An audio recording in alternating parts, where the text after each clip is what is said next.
Good morning, everyone. Hope everybody had a good Thanksgiving. I kind of wanted to bring things back into focus. Obviously, we have the whole book issue and the fact that all the school needs to do is follow the existing policy, and we don't have a problem. So they're making a whole hoopla about this, and that's a whole national thing that we could talk about some other time. But it's fear and intimidation. What they're trying to do is actually tear down our public schools, and they're doing it step by step, and we'll talk more about that later. And there's a web page that's like attacking me. It's putting out fake events about book burning and stuff like that.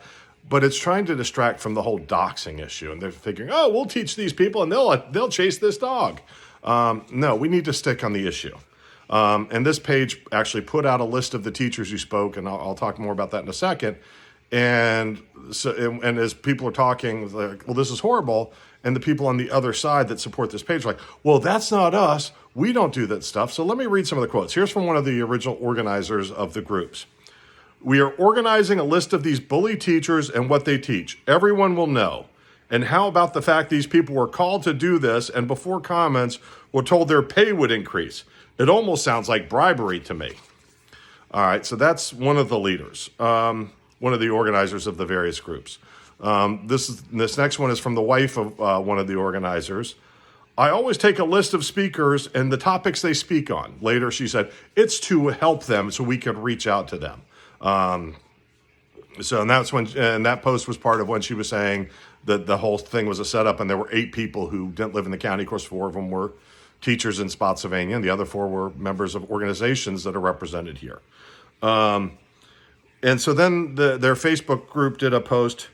Go after teacher's license. Anyone can file a complaint. It's via the superintendents, not necessarily the best choice of judges. And then, of course, it's got the links of how to file it.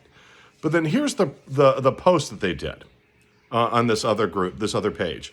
These are the teachers and schools they work in who spoke at the school board meeting.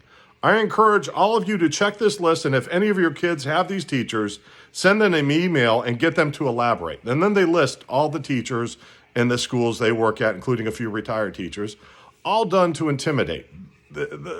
And by the way, we'll talk more about this guy later.